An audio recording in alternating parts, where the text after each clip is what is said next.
Hello hi नमस्कार friends, कैसे हैं? 2026 के जीके जीएस के इस वीडियो में आपका स्वागत है। तो फ्रेंड्स, इस वीडियो सीरीज में एसएससी सीजीएल 2025 के टॉप 500 जीके जीएस के क्वेश्चंस को डिस्कस करेंगे। तो जिन्होंने अब तक चैनल को सब्सक्राइब नहीं किया है, प्लीज़ चैनल को लाइक शेयर एंड सब्सक्राइब जरूर करें। इसकी पीडीएफ हमारे टेलीग्राम चैनल द जीके 360 पर अवेलेबल होगी, आप इसे यहाँ से डाउनलोड कर सकते हैं। तो चलिए वीडियो स्टार्ट करते हैं।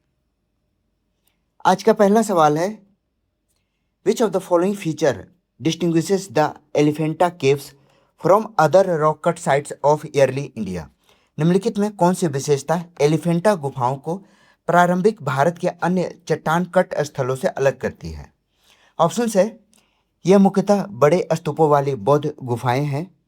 ये गुफाएं शैव विषय वस्तु पर केंद्रित है तथा इनमें प्रकाश और छाया के माध्यम से मूर्तिकला की गहराई दिखाई देती है।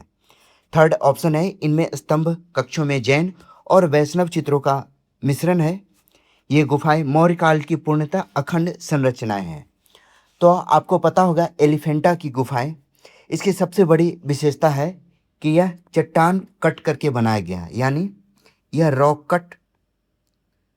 रॉक कट गुफा है। एलिफेंटा की गुफाएं जो कि महाराष्ट्र में है, मुंबई के पास स्थित है। इसकी सबसे बड़ी विशेषता है कि इसमें प्रकाश और छाया के माध्यम से मूर्तिकला की गहराई को दिखाया गया है। तो बी इसका राइट आंसर है। याद रखिए, इसमें बौद्ध जैन नहीं बल्कि शुद्ध शैव है, यानी यह शैव धर्म को समर्पित है। भगवान शिव की त्रिमूर्ति, 3 मुख की शिव की विशाल प्रतिमा है। यहाँ 3 मुख की शिव की विशाल प्रतिमा है। ठीक है, इसे यूनेस्को के वर्ल्ड हेरिटेज साइट में शामिल किया गया है। यूनेस्को के वर्ल्ड हेरिटेज साइट में शामिल किया गया है। तो इसका राइट आंसर क्या हो गया? बी। नेक्स्ट क्वेश्चन है, read the statements about the Goncha festival of Bastar, which of the following statements are correct? सबसे पहले याद रखना है, बस्तर में गोंचा उत्सव मनाया जाता है। बस्तर कहाँ है? छत्तीसगढ़ में। तो बस्तर के गोंचा उत्सव के बारे में पढ़ें और उपर्युक्त कथन में से कौन सा कथन सही है आपको बताना है। पहला कथन है, तुपकी बांस से बनी एक नकली बंदूक है जिसमें गोलियों के रूप में गोंचा फल का उपयोग किया जाता है।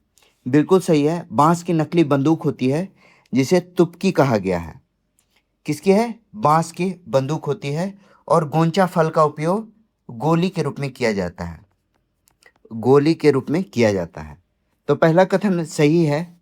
सेकंड है, the chariot procession was started by Chalukya rulers. Rath Yatra Chalukya शासकों के द्वारा शुरू की गई थी। तो यह चालुक्यों के द्वारा नहीं बल्कि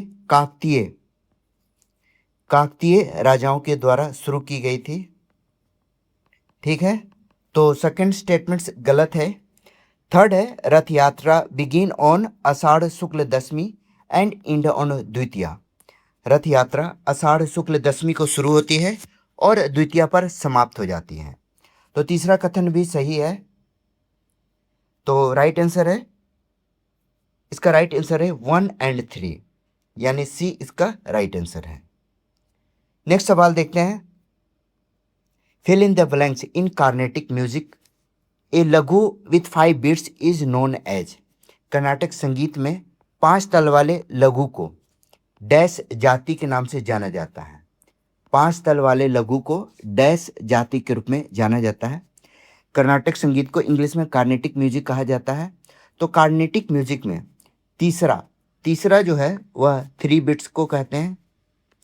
3 बिट्स, ठीक है, 3 ताल वाले को।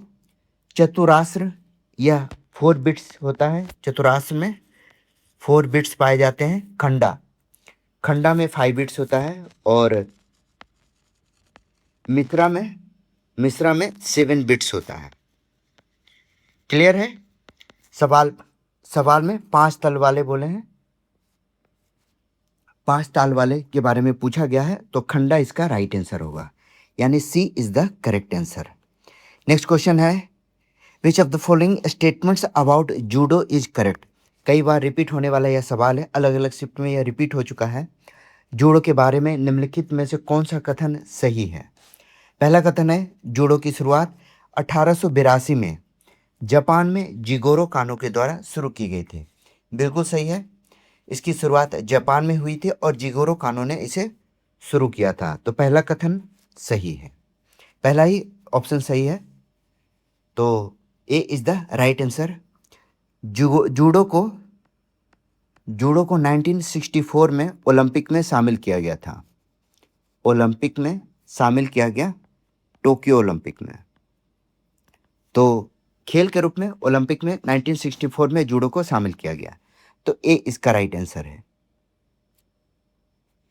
Consider the following statements about glacial landforms. Which of the following statements is are correct. हिम नदीय भू आकृति के बारे में निम्नलिखित कथन पर विचार कीजिए। निम्नलिखित में से कौन सा कथन सत्य है।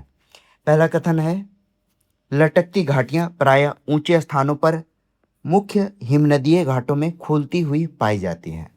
लटकती घाटियां हैंगिंग वैलीज या ग्लेशियर वैली से ऊंचाई पर खुलती हैं। बिल्कुल सही है, जहाँ ग्लेशियर होता है वहीं पर बर्फ जमा हो जाते हैं, जिसे हैंगिंग वैली के नाम से जाना जाता है। तो यह ग्लेशियर वैली में ऊंचाई पर पाए जाते हैं। पहला कथन सही है। दूसरा है spurs of such hanging valley are frequently truncated into triangular facets.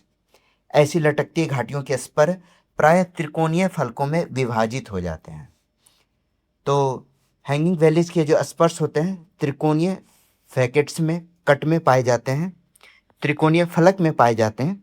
तो दूसरा कथन भी सही है, यानी इसका राइट आंसर होगा 1 और 2 आर करेक्ट। नेक्स्ट क्वेश्चन है which of the following objectives are part of national population policy 2000। निम्नलिखित में कौन सा उद्देश्य राष्ट्रीय जनसंख्या नीति 2000 का हिस्सा है। पहला ऑप्शन है 14 वर्ष की आयु तक निःशुल्क और अनिवार्य शिक्षा प्रदान करना। सेकंड है जनसांख्यिकीय लाभांश सुनिश्चित करने के लिए प्रजनन दर में वृद्धि। थर्ड है शिशु मृत्यु दर को प्रति 1000 जीवित जन्मों पर 30 से कम करना। एंड फोर्थ है लड़कियों के लिए देर से विवाह को बढ़ावा देना। तो आपको पता है जो नेशनल पॉपुलेशन पॉलिसी है उसका उद्देश्य क्या है, जनसंख्या को नियंत्रित करना। तो जनसंख्या दर में, प्रजनन दर में वृद्धि रॉन्ग होगा। पहला कथन सही है, सेकंड रॉन्ग है, थर्ड सही है एंड फोर्थ सही है। यानी इसका राइट आंसर होगा 1, 3 एंड 4। सी इसका राइट आंसर है। नेक्स्ट क्वेश्चन है which pathway in cellular respiration generate the most ATP. कोशिकीय श्वसन में कौन सा मार्ग सबसे अधिक एटीपी उत्पन्न करता है।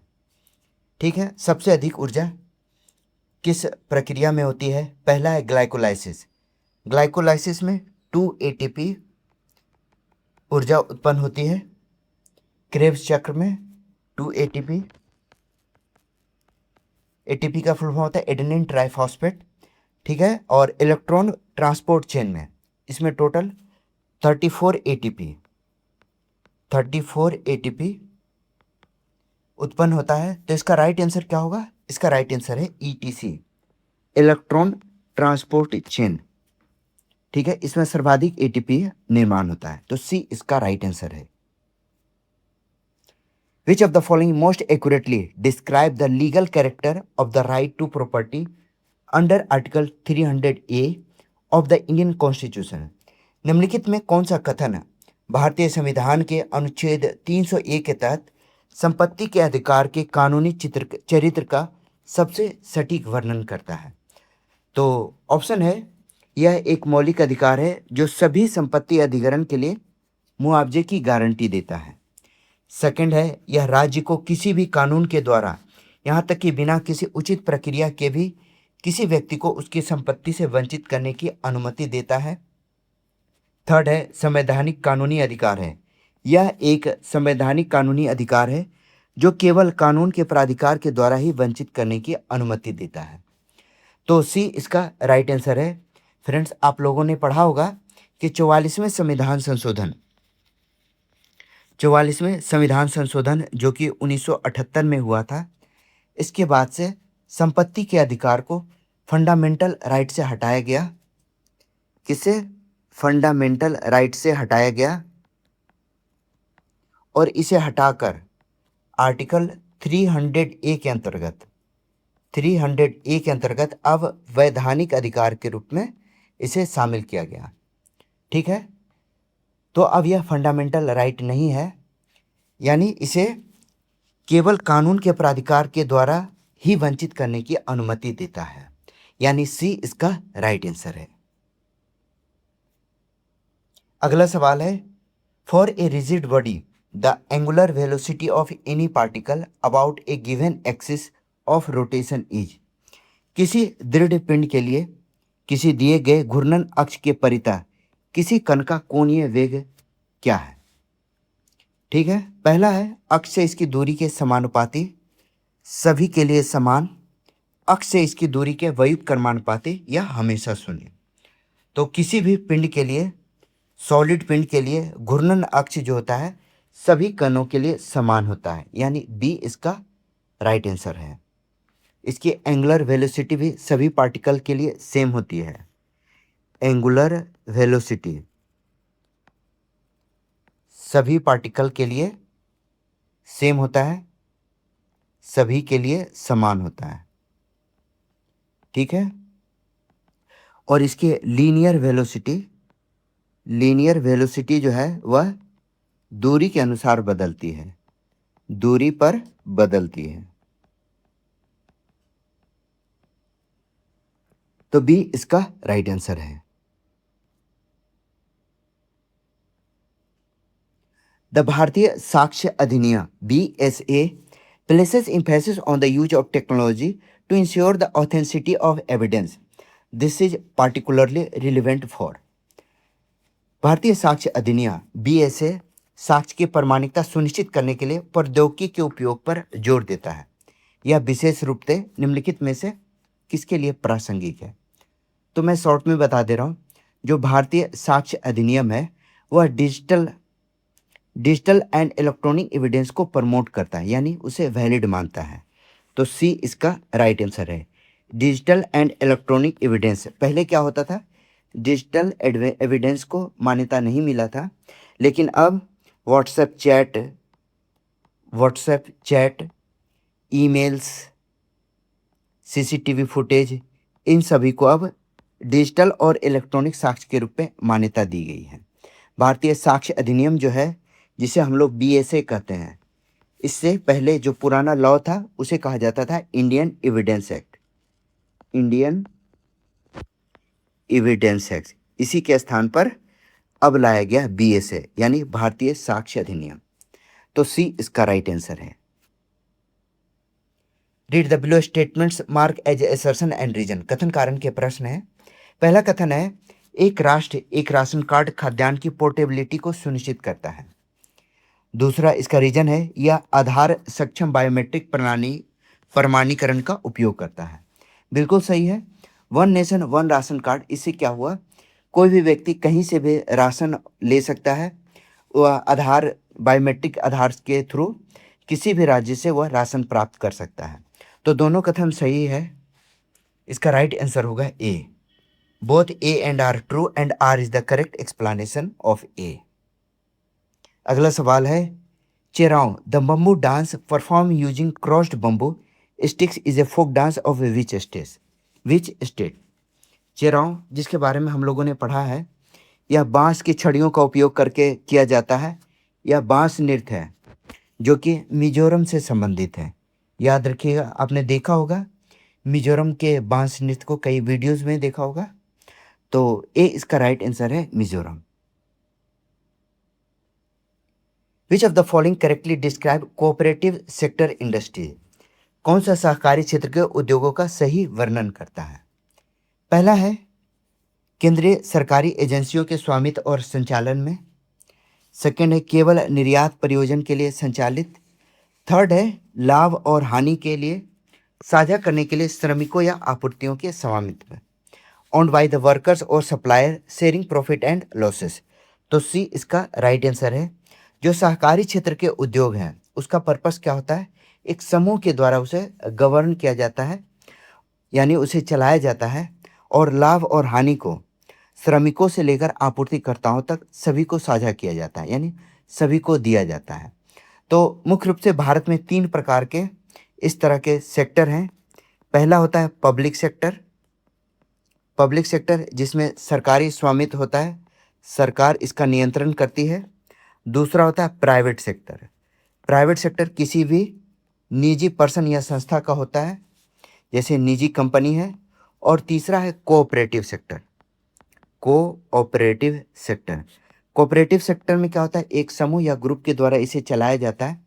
इसका सबसे बढ़िया उदाहरण जो है उसमें है अमूल, अमूल, इफ़को, ठीक है। तो सहकारी संगठन जो होते हैं, बहुत सारे सहकारी भंडार होते हैं, ये सब क्या होता है, सप्लायर्स से लेकर श्रमिकों तक इसमें प्रॉफिट और लॉस का शेयर होता है। तो सी इसका राइट आंसर है। Education is now place under which list under the 42 amendment. 42वें संशोधन के बाद से शिक्षा को अब किस सूची में रखा गया है? तो आपको पता है पहले जो शिक्षा था वह स्टेट लिस्ट में था, पहले यह स्टेट लिस्ट में था, राज्य सूची में था। 42वें संविधान संशोधन 1976 में शिक्षा को समवर्ती सूची में डाला गया है। समवर्ती सूची में अब शिक्षा है, यानी इसमें राज्य और केंद्र दोनों कानून बना सकते हैं, दोनों का लेजिस्लेशन होता है इसमें। तो सी इसका राइट आंसर है, concurrent list. Argon is produced in earth crust via. पृथ्वी के पपड़ी में आर्गन का उत्पादन किसके माध्यम से होता है? ऑप्शन है K14 का डीके ऑफ K14 का क्षय, ज्वालामुखी, प्रकाश संश्लेषण या ब्रह्मांडीय किरण। तो K14 पोटेशियम 14 कहा जाता है, पोटेशियम 14 के द्वारा आर्गन का उत्पादन किया जाता है रेडियो एक्टिव डीके के द्वारा। रेडियो एक्टिव डीके से यह बनता है, K40 कहा जाता है इसे। हमारे अर्थ क्रस्ट में यह प्रक्रिया होती है, अर्थ क्रस्ट में इस प्रक्रिया के बाद होता है, रेडियो एक्टिव डीके के बाद इसे प्राप्त किया जाता है। एटमॉस्फेयर में आर्गन की जो मात्रा है, आर्गन की मात्रा वह है 1% है, ठीक है, याद रखिएगा। ए इसका राइट आंसर है, डीके ऑफ K40।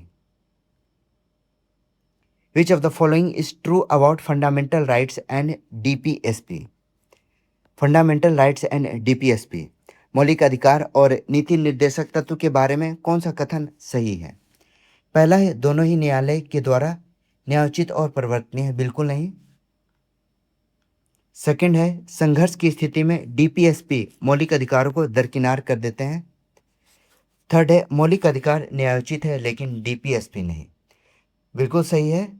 मौलिक अधिकार जो है फंडामेंटल राइट्स को जस्टिसिएबल कहा जाता है, बल्कि DPSP को नहीं, यानी इसे न्यायालय में परिवर्तनीय नहीं किया जा सकता है। DPSP को सरकार का उत्तरदायित्व तो है कि DPSP को मैक्सिमम लागू करे, लेकिन कोई बाध्यता नहीं है, इसके विरुद्ध कोर्ट में नहीं जाया जा सकता है।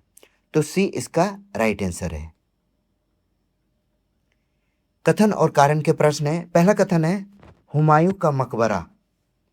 हुमायूं का मकबरा पहला प्रमुख मुगल उद्यान मकबरा था और इसने सीधे ताजमहल के डिजाइन को प्रेरित किया। आपने देखा होगा हुमायूं के टॉम के बारे में, पढ़ा भी होगा। तो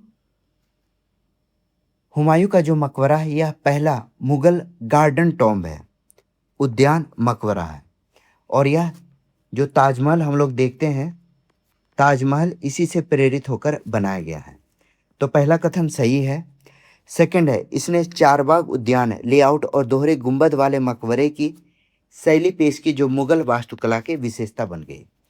आप जब मुगल आर्किटेक्चर की विशेषता देखेंगी तो डबल डोम, आप ताजमहल में भी इसे देख सकते हैं, वहाँ डबल डोम का प्रयोग किया गया है, दोहरे गुंबद, जो कि उसकी खूबसूरती को और भी निखारता है। और इस तरह के एलिमेंट्स जो है वह ताजमहल को और भी अधिक खूबसूरत और इंस्पायर किया है।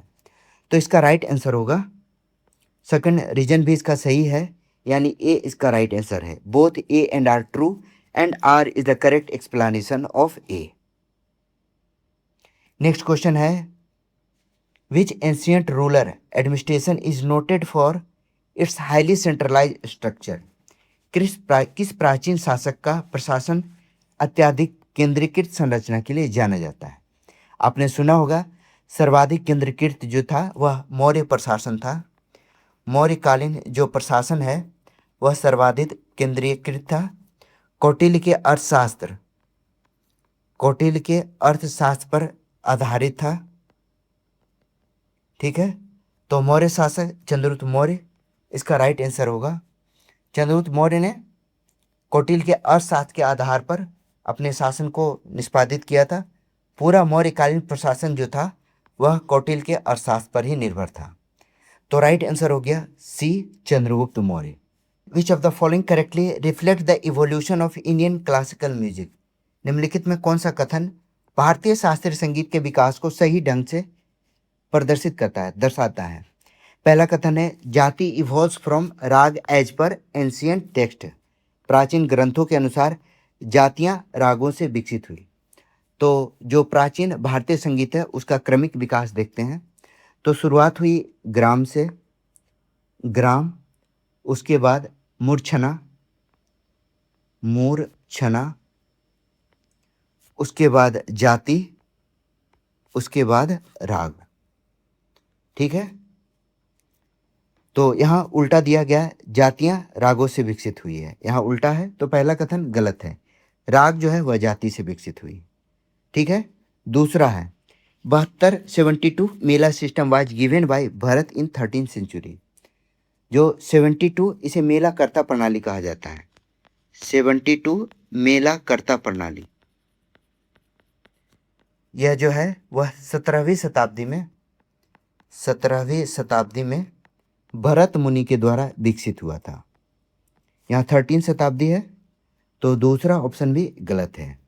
थर्ड है, लोक संगीत में मूलतः मेला और ग्राम स्केल का प्रयोग किया जाता है। तो जो लोक संगीत है जिसे हम लोग भरत मुनि के नाट्यशास्त्र पर आधारित किया है, तो इसमें भरत मुनि ने बताया है, भरत मुनि ने ग्राम और जाति को डिस्क्राइब किया है। किसमें? न्याय शास्त्र में। ठीक है, तो यहाँ कहा गया for music originally used mela and grama scale. Mela और ग्राम स्केल नहीं, बल्कि भरत मुनि के नाट्यशास्त्र पर आधारित जो डिस्क्रिप्शन था, जो डिस्क्राइब किया था भरत मुनि ने, उस पर आधारित था। तो सी भी गलत है। डी में है राग इवॉल्व फ्रॉम जाति। सही है, राग इवॉल्व फ्रॉम जाति। और 72 मेला वाज बाई वेंकटमुखी, बिल्कुल सही है। रागों का विकास जातियों से हुआ। जो मेला कर्ता प्रणाली है 72 वह वेंकटमाखी के द्वारा रचित किया गया था। तो डी इसका राइट आंसर है। नेक्स्ट क्वेश्चन है, consider the following statements about the phase of long jump. लंबी कूद के चरणों के बारे में निम्नलिखित कथन पर विचार करें। लंबी कूद, पहला है, एथलीट टेक ऑफ से पहले रनवे पर दौड़कर सबसे बड़ा क्षण प्राप्त करता है। The athlete attain maximum momentum by running on the runway before take off. बिल्कुल सही है। मोमेंटम प्राप्त करने के लिए उसे क्या करना पड़ता है? रनवे पर दौड़ता है ताकि वह मोमेंटम गेन करें। सेकंड है, टेक ऑफ के दौरान एथलीट संतुलन बनाए रखने के लिए कमजोर पैर से धक्का देता है। बिल्कुल गलत है। डोमिनेंट फुट से पुश करते हैं, जो डोमिनेंट फुट है उससे वो पुश करते हैं। तो दूसरा गलत है। टेक ऑफ के दौरान एथलीट संतुलन बनाए रखने के लिए कमजोर नहीं बल्कि मजबूत या डोमिनेंट पैर से धक्का देते हैं।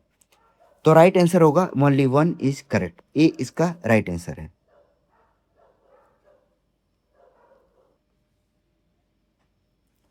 The Regulating Act of 1773 primarily introduced changes in the company's administration in which two distinct areas। 1773 के रेगुलेटिंग एक्ट ने मुख्य रूप से कंपनी के प्रशासन में किन दो अलग अलग क्षेत्रों में परिवर्तन पेश किए? पहला है कंपनी की न्यायिक प्रणाली और राजस्व संग्रह। सेकंड है कंपनी के सैन्य रणनीति और व्यापार विनियमन। थर्ड है घरेलू स्तर पर कंपनी का संविधान और भारत में प्रादेशिक नियंत्रण। एंड फोर्थ है कंपनी के रियासतों के साथ संबंध और विदेश नीति। तो इसका राइट आंसर क्या होगा? इसका राइट आंसर है C, company's constitution at home and territorial control in India.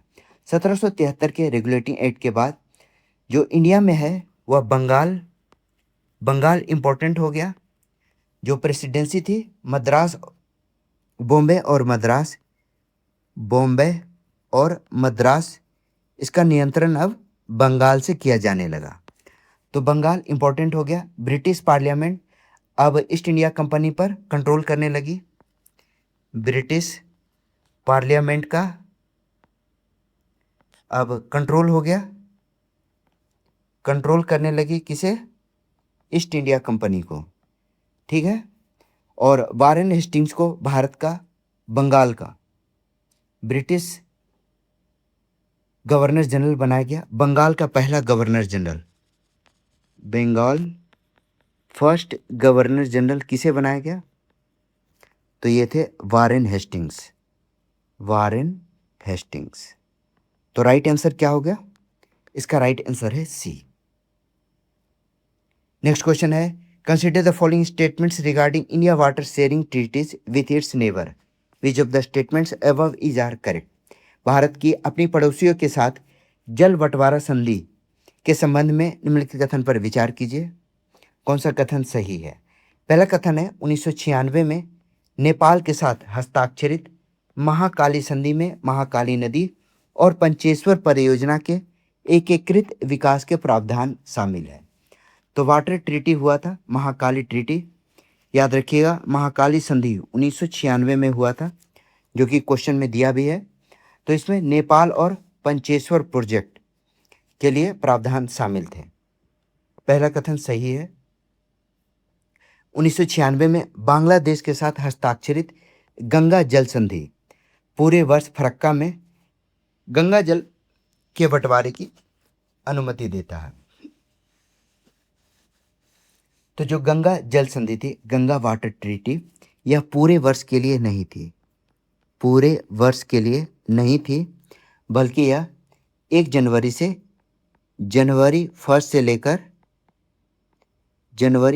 से लेकर मई 31 तक, यानी ओनली ड्राई सीजन के लिए, ड्राई सीजन के दौरान जल बंटवारे का अनुमति था। तो इसका राइट आंसर क्या होगा? इसका राइट आंसर है ओनली 1 इज करेक्ट, ठीक है। A is the right answer. Consider the following statements about the adventures of Kakababu volume 1 by Sunil Gangopadhyay, which of the following statements is are correct. Sunil Gangopadhyay के द्वारा लिखित the adventures of कक्का बाबू खंड 1 के बारे में निम्नलिखित कथन पर विचार कीजिए। पहला कथन है रहस्य और सांस्कृतिक विषयों पर आधारित जासूस काका बाबू पर आधारित एक अग्रणी बंगाली साहसिक उपन्यास है। बिल्कुल सही है, याद रखिए। इसके लेखक सुनील गंगोपाध्याय हैं और यह पूरी तरह से जासूसी पर आधारित है। तो पहला कथन सही है। दूसरा है स्वतंत्रता पश्चात भारत शासन पर एक राजनीतिक व्यंग है। बिल्कुल गलत, यहाँ कहा गया कि यह जासूसी उपन्यास है। थर्ड, बंगाल में लेखक के स्वतंत्रता के संग्राम के अनुभवों पर आधारित एक आत्मकथा है। तो ये भी गलत है। इसका राइट आंसर होगा ओनली 1 इज करेक्ट, यानी ए इसका राइट आंसर है। अगला सवाल है which of the following types of landslides involve backward rotation of the sleeping material. निम्नलिखित में से किस प्रकार के भूस्खलन में फिसलने वाली सामग्री का पीछे की ओर घूमना शामिल होता है? तो इसे कहते हैं स्लंप। स्लंप में क्या होता है? स्लंप में बैकवर्ड रोटेशन होता है। बैकवर्ड रोटेशन के साथ यह खिसकता है। तो सी इसका राइट आंसर है। बैकवर्ड रोटेशन होता है, ठीक है। रॉक स्लाइड में क्या होता है? इसमें रॉक मास का नीचे खिसकना, चट्टान का खिसकना, ऑब्वियस है, हिंदी में क्लियर लिखा है। चट्टान का गिरना, इसे रॉक फॉल कहते हैं। और डेब्रिस फॉल, मलबे का गिरना, मलबे का बहाव को डेब्रिस फॉल कहा जाता है। तो सी इसका राइट आंसर है। कथन और कारण के प्रश्न है, जनसंख्या विस्फोट तब होता है जब मृत्यु दर में तेजी से गिरावट आती है लेकिन जन्म दर ऊंची रहती है। बिल्कुल सही है। जनसंख्या तभी बढ़ेगा जब मृत्यु दर अधिक रहेगी और मृत्यु दर में तेजी से गिरावट आती है लेकिन जन्म दर ऊंची रहती है। गलत है, पहला कथन गलत है। जन्म दर अधिक रहेगी और मृत्यु दर भी अधिक रहेगी, तभी क्या होगा, पॉपुलेशन बढ़ेगी। यहां कहा गया तेजी से गिरावट होगा, तो यह गलत है।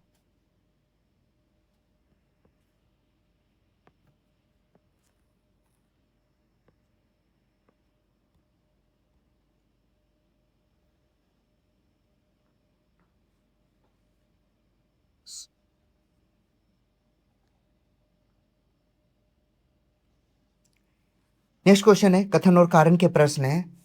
पहला कथन है, जनसंख्या विस्फोट तब होता है जब मृत्यु दर में तेज गिरावट आती है लेकिन जन्म दर ऊंची रहती है। ऑब्वियस है, मृत्यु दर में जब गिरावट आएगी तो जनसंख्या विस्फोट होगा, यानी पहला कथन सही है। सेकंड है, social reproductive behaviour changes instantly with improvements in health care. स्वास्थ्य सेवा में सुधार के साथ सामाजिक प्रजनन व्यवहार में तुरंत बदलाव आता है। तो हेल्थ केयर इम्प्रूव होते ही फर्टिलिटी नहीं घटती है, इंस्टेंटली नहीं बदलता है। जो स्वास्थ्य सेवा में सुधार होता है उससे जो रिप्रोडक्टिव बिहेवियर उसे सुधरने में थोड़ा टाइम लगता है। तो राइट आंसर होगा ओनली वन इज करेक्ट, यानी राइट आंसर होगा इसका सी। ए सही है और आर गलत है। A is true but R is false. Next question है, the function of lysosome in cells is. कोशिका में लाइसोसोम का कार्य क्या होता है? ऑप्शन है प्रोटीन संश्लेषण यानी प्रोटीन सिंथेसिस। सेकंड है इंटरकुलर डाइजेशन, अंतःकोशिकीय पाचन। नेक्स्ट है एनर्जी प्रोडक्शन, ऊर्जा का उत्पादन। नेक्स्ट है जेनेटिक इंफॉर्मेशन स्टोरेज, अनुवांशिक जानकारी भंडारण। तो इसका राइट आंसर क्या होगा? इसका राइट आंसर है इंटरकुलर डाइजेशन। लाइसोसोम का कार्य क्या है? Intracellular digestion.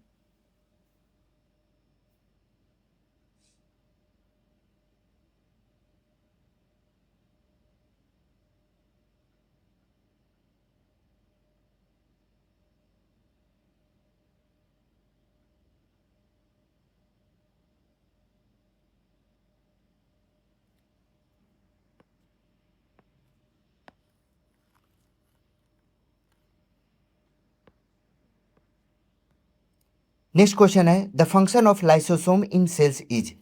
कोशिकाओं में लाइसोसोम का कार्य क्या है? ऑप्शन है प्रोटीन संश्लेषण, अंतःकोशिकीय पाचन, ऊर्जा का उत्पादन या आनुवांशिक जानकारी का भंडारण। तो लाइसोसोम जो कि कोशिका का पाचन तंत्र और सुसाइडल बैग भी कहा जाता है, यह इंटरसेल्यूलर डाइजेशन करता है, अंतःकोशिकीय पाचन करता है। इसका कार्य क्या होता है? कोशिका के अंदर पाचन करता है, कोशिका के अंदर आने वाले बाहरी कणों को नष्ट करता है, बैक्टीरिया और वायरस को भी यह नष्ट कर देता है, यानी बी इसका राइट आंसर है, inter cellular digestion. Next question है, निम्नलिखित में से कौन सा कथन सही है? अनुच्छेद 270 के संबंध में निम्नलिखित में से कौन सा कथन सही है? आर्टिकल 270। पहला कथन है अनुच्छेद 270 राज्यों के बीच करों के बंटवारे को नियंत्रित करता है, जिसमें जीएसटी से प्राप्त आय भी शामिल है। बिल्कुल सही है। यूनियन और स्टेट के बीच टैक्सेस का डिस्ट्रीब्यूशन करता है, टैक्स का बंटवारा आर्टिकल 270 के अंतर्गत आता है और जीएसटी भी इसी के अंतर्गत है। तो पहला कथन सही है। ठीक है। दूसरा, 101वें संविधान संशोधन के बाद अनुच्छेद 270 में संघीय करों और जीएसटी से प्राप्त राजस्व के वितरण के प्रावधान शामिल है। जीएसटी का रेवेन्यू शेयरिंग आपको पता हुआ 101वां संविधान संशोधन 2016 में जीएसटी को लागू किया गया था। जीएसटी रेवेन्यू सर्विंग जो है शेयरिंग शुरू किया गया था। तो सेकंड भी सही है। थर्ड है the GST compensation case is also shared between union and states under article 270। GST compensation जो है वह अनुच्छेद 270 के तहत केंद्र और राज्यों के बीच साझा करता है। यह गलत है। इसमें इसके लिए एक सेपरेट फंड बनाया गया है, इसे साझा नहीं किया जाता है, सेपरेट फंड बनाया गया है इसके लिए, ठीक है, क्षतिपूर्ति के लिए। तो इसका राइट आंसर होगा ओनली 1 एंड 2, यानी सी इसका राइट आंसर है। यदि पृथ्वी की त्रिज्या 1% कम कर दी जाए जबकि उसका द्रव्यमान अपरिवर्तित रहे तो इसकी सतह पर गुरुत्वाकर्षण त्वरण पर क्या प्रभाव होगा? If earth radius were reduced by 1% while its mass remained unchanged, what would be the effect on the gravitational acceleration on its surface? Formula है इसका g बराबर gm बटे आर स्क्वायर, ठीक है। इस फॉर्मूले से आप निकालेंगे अगर r को 1% कम कर दिया जाए तो टोटल गुरुत्वाकर्षण त्वरण पर 2% में वृद्धि हो जाएगी। तो g में लगभग 2% की वृद्धि होगी, यानी सी इसका राइट आंसर है। Increase by approximately 2%। Next question है भारतीय नागरिक सुरक्षा संहिता BNSS के तहत किसी व्यक्ति को पुलिस हिरासत में रखने की अधिकतम अवधि क्या है, भले ही उसे मजिस्ट्रेट के द्वारा समय समय पर रिमांड लिया जाता हो? तो BNS में पुलिस कस्टडी जो है इनिशियल रिमांड, इसे इनिशियल रिमांड कहा गया है। इनिशियल रिमांड वह 15 डेज का होता है, 15 डेज का होता है डी। 15 प्रारंभिक रिमांड के लिए विस्तार योग, यानी इसका विस्तार किया जा सकता है, ठीक है। तो इसे विस्तार करके 40 से 60 दिन तक किया जा सकता है, ठीक है। तो राइट आंसर होगा डी। निम्नलिखित में से कौन सा कथन सही है? हल्के उद्योग के बारे में निम्नलिखित में से कौन सा कथन सही है? पहला है वे भारी अयस्कों और खनिज का प्रसंस्करण करते हैं, बड़े पैमाने पर औद्योगिक मशीनरी का उत्पादन करते हैं, उन्हें भारी एवं कच्चे माल की आवश्यकता होती है, उपभोक्ता वस्तुओं को बनाने के लिए हल्के पदार्थों का उपयोग करें। तो हल्के उद्योग जो है उनका काम यही होता है कि वह उपभोक्ता वस्तुएं बनाते हैं। जो कमर्शियल वस्तुएं हैं वह भारी उद्योग से बनता है, फिर हल्के उद्योग के द्वारा कंज्यूम करने वाली जो वस्तुएं हैं उसे बनाया जाता है। तो डी इसका राइट आंसर है। Schedule 7 of the constitution contains संविधान के अनुसूची 7 में शामिल है। पहला है चुनाव दिशा निर्देश, 3 विधायी शक्तियां, सूचियां, आपातकालीन शक्तियां या न्यायिक प्रावधान, ठीक है। तो अनुसूची 7 में 3 विधायी सूचियां हैं। कौन कौन सी हैं? संघ सूची, राज्य सूची और समवर्ती सूची। समवर्ती सूची 3 सूचियां हैं। केंद्र और राज्यों के बीच के बारे में, कैसे प्रशासन किया जाता है उसके बारे में है। तो राइट आंसर हो गया बी।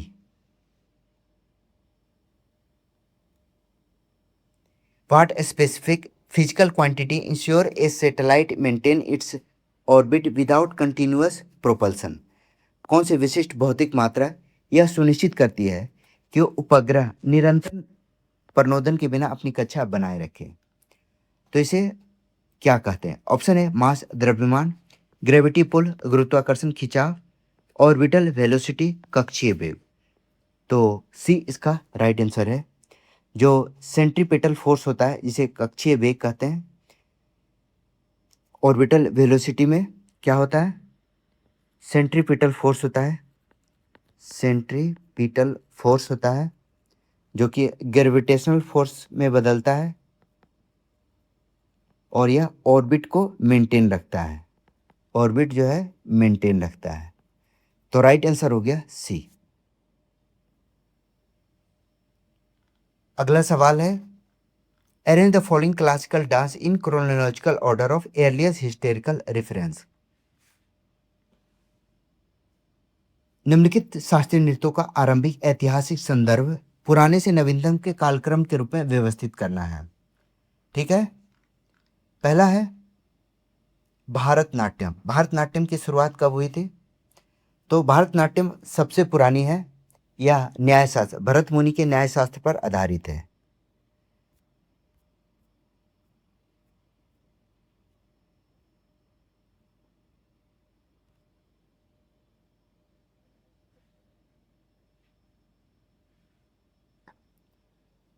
नेक्स्ट क्वेश्चन है, arrange the following classical dance in chronological order of earliest historical reference. Oldest to newest arrange करना है शास्त्रीय नृत्य को आरंभिक ऐतिहासिक संदर्भों में पुराने से नवीनतम क्रम में व्यवस्थित करें। पहला है भारतनाट्यम। तो भारतनाट्यम सेकेंड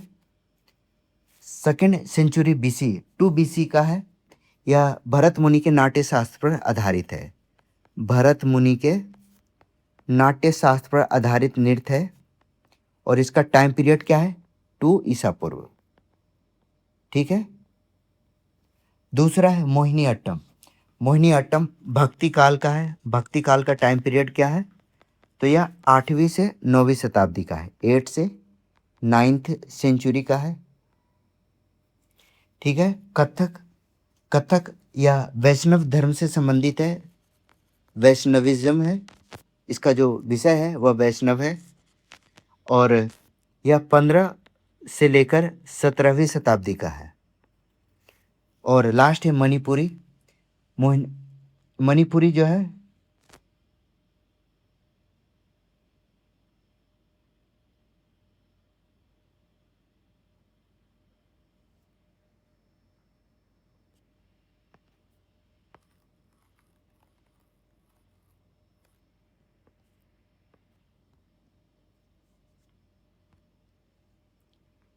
नेक्स्ट क्वेश्चन है, arrange the following classical dance in chronological order of earliest historical references. Old से न्यू तक अरेंज करना है।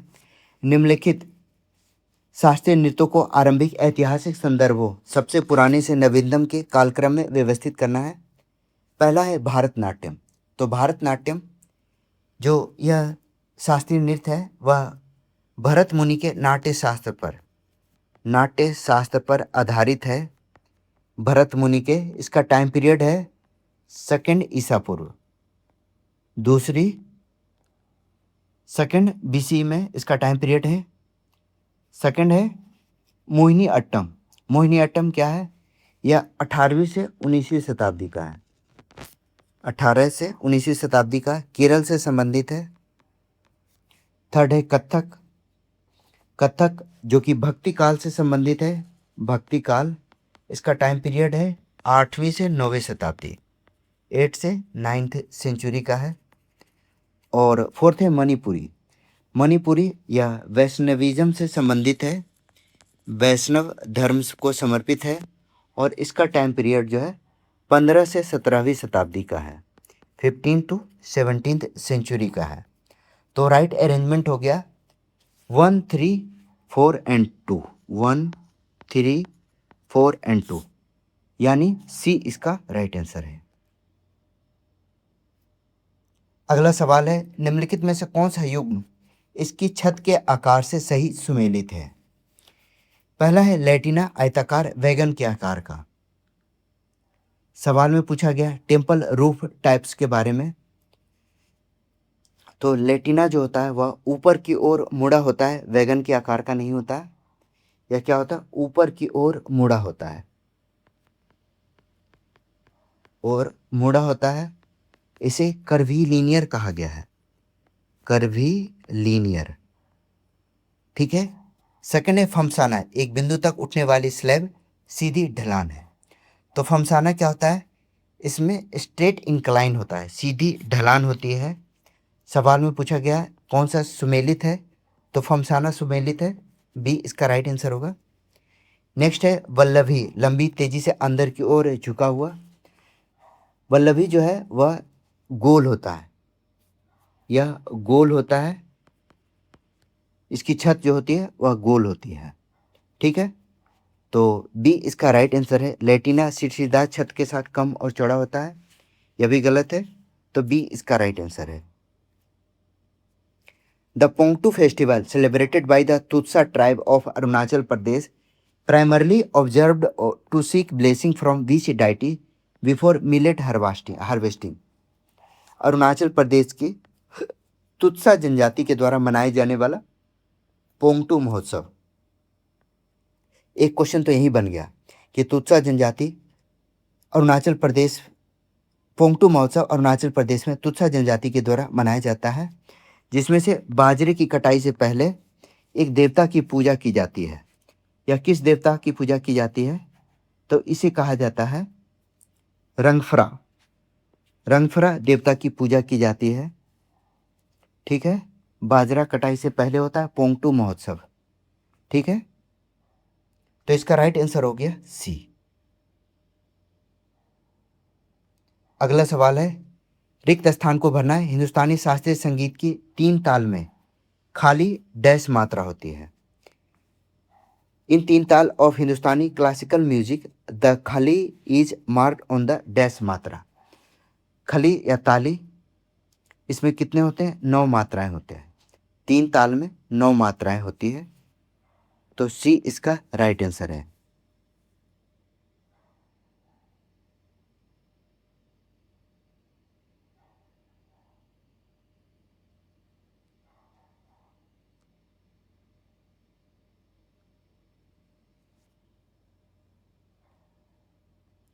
नेक्स्ट क्वेश्चन है, निम्नलिखित में से कौन सा कथन हॉट स्टेज पुस्तक के विषय का अच्छा वर्णन करता है? Which of the following best describe the theme of the book hot stage. Hot stage book जो है वह विजय तेंदुलकर के खेल का संग्रह है। ठीक है, सामाजिक मुद्दों पर आधुनिक भारतीय नाटकों का संग्रह है। हॉट स्टेज विजय तेंदुलकर के द्वारा लिखा गया है। विजय तेंदुलकर ने इसे लिखा है और इसमें सामाजिक मुद्दों को उठाया गया। मराठी साहित्य की यह प्रमुख कृति है, याद रखिएगा, इस पर सवाल पूछे जाते हैं, तो ए इसका राइट आंसर है। निम्नलिखित में से किसे सामान्यतः मौसम तत्व नहीं माना जाता है? Which of the following is not typically considered a weather element. यानी मौसम को कौन ऐसा तत्व है जो निर्धारित नहीं करता है?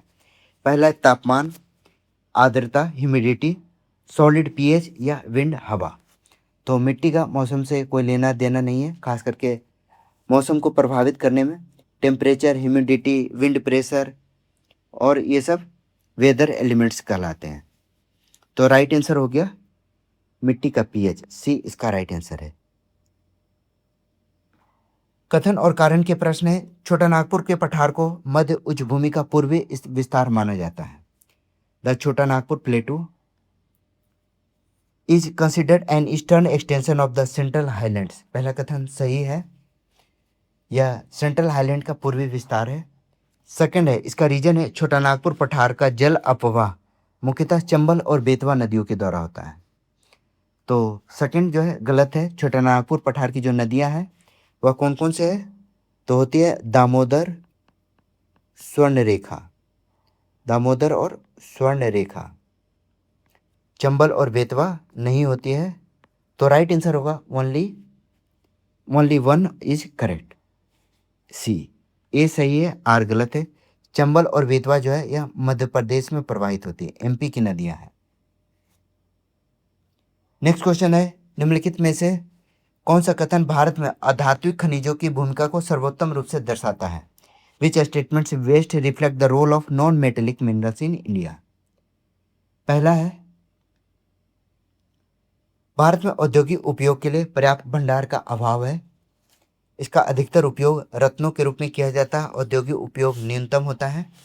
भारत में प्रमुख उद्योगों के लिए महत्वपूर्ण समृद्ध भंडार मौजूद है। बिल्कुल सही है, नॉन मेटेलिक मिनरल्स जो है वह भारत में काफ़ी मात्रा में उपलब्ध हैं, सी इसका राइट आंसर है। फॉर उदाहरण माइका, लाइमस्टोन, जिप्सम, जिप्सम और डोलोमाइट, इस तरह के जो नॉन मेटेलिक मिनरल्स हैं वह भारत में प्रचुर मात्रा में उपलब्ध है। माइका का भारत सबसे बड़ा उत्पादक है, तो सी इसका राइट आंसर है। A proclamation of national emergency must be approved by each house within how many months. National emergency, राष्ट्रीय आपातकाल की घोषणा को प्रत्येक सदन के द्वारा कितने महीनों के भीतर अनुमोदित किया जाना जरूरी है? तो इसका अनुमोदन जो होता है संसद के दोनों सदनों से 1 महीने के भीतर, 1 महीने के भीतर इसका अनुमोदन किया जाना चाहिए। इसके लिए स्पेशल मेजोरिटी की आवश्यकता होती है। 2/3 प्लस का मेजोरिटी होना चाहिए। एकदम इमरजेंसी की अवधि में जो आपातकाल है उसे 6 मंथ के लिए बढ़ाया जा सकता है, रिन्यू किया जा सकता है। तो याद रखिएगा, ए इसका राइट आंसर है। पहला कथन है, कथन और कारण के प्रश्न है, ध्रुवीय उपग्रह प्रक्षेपण यान PSLV को इसरो के सबसे महत्वपूर्ण प्रक्षेपण यान के रूप में व्यापक रूप से मान्यता प्राप्त है। बिल्कुल सही है। PSLV इसरो का, इसे कहा जाता है वर्क हॉर्स लॉन्च व्हीकल। इतना यह सक्सेसफुल है, इसे वर्क हॉर्स लॉन्च व्हीकल कहा जाता है। लॉन्च व्हीकल कहा जाता है। यह भारत की अंतरिक्ष के क्षेत्र में काफ़ी महत्वपूर्ण है। सेकंड है PSLV, इसका रीजन है अत्यधिक बहुमुखी है, विभिन्न प्रकार के पेलोड को पृथ्वी की कक्षाओं में प्रक्षेपित करने में सक्षम है, विभिन्न प्रकार के असाधारण रूप से उच्च मिशन सफलता दर का दावा करता है। बिल्कुल सही है, इसकी सफलता दर सबसे बेस्ट है। तो इसका राइट आंसर होगा only 1 is correct. Both A and R true and R is the correct explanation of A। दोनों सही है, कथन भी सही है और इसका रीजन भी सही है। भारत का जो PSLV है वो अपने सक्सेस रेट के लिए पूरे विश्व में जाना जाता है।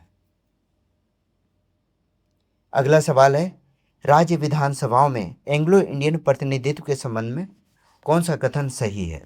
Which of the following is true regarding the Anglo Indian representation in state assembly? तो बिना कोई देर किए हुए मैं बता दूं, 104वां संविधान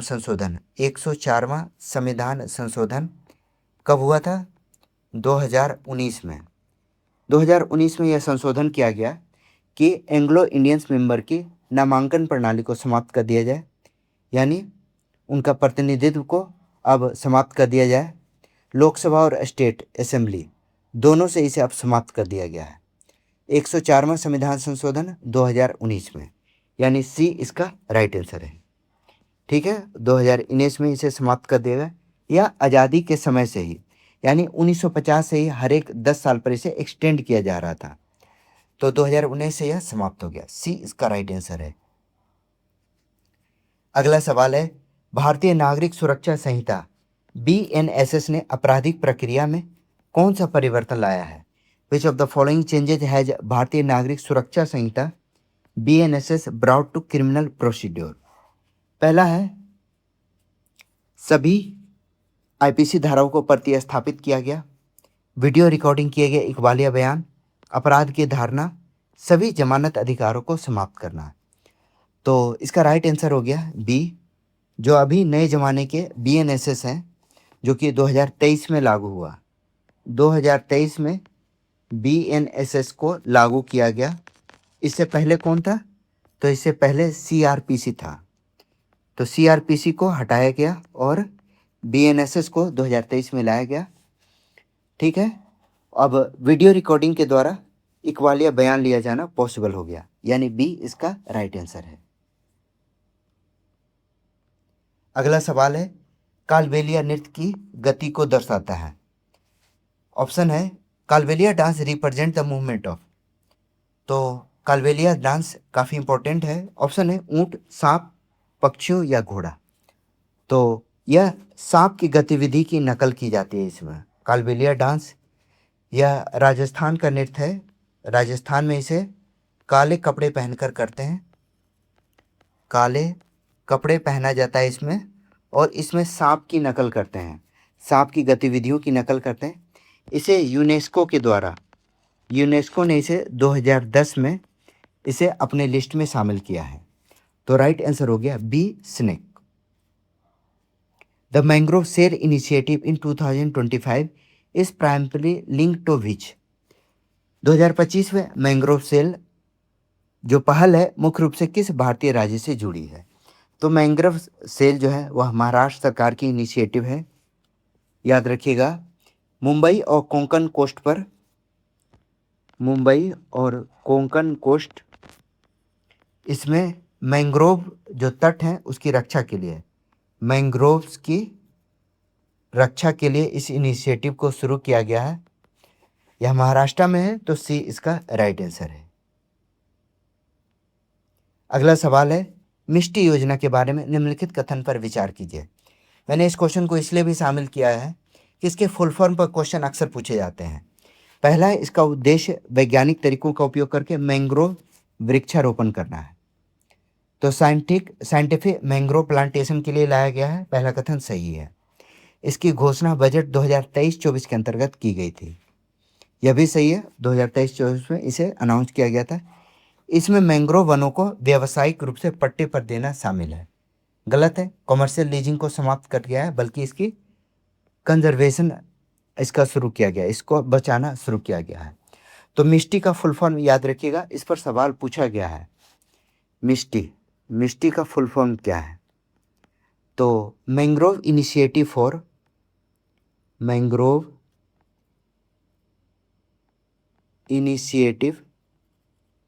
फॉर शोरलाइन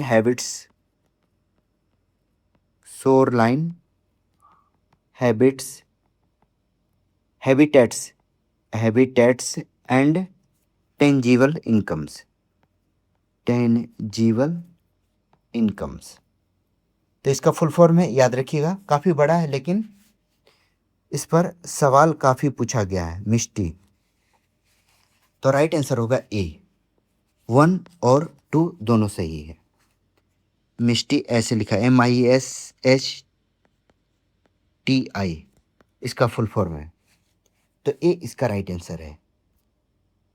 अगला सवाल है, जम्मू कश्मीर को विशेष दर्जा देने वाले आर्टिकल 370 को किस संवैधानिक तंत्र के द्वारा निषिद्ध किया गया?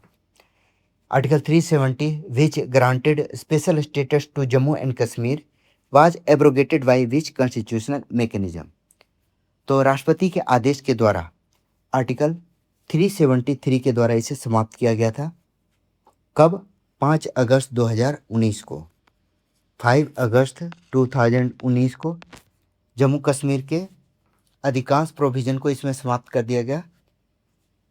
ठीक है, तो इसका राइट आंसर हो गया ए। तो ये था एसएससी के सीजीएल 2025 के पूछे गए टॉप 500 क्वेश्चन का फर्स्ट पार्ट था। वीडियो कैसा लगा कमेंट सेक्शन में जरूर बताइएगा। चैनल को लाइक शेयर एंड सब्सक्राइब जरूर कीजिए। मेरा नाम है Rahul Sinha. Thank you for watching.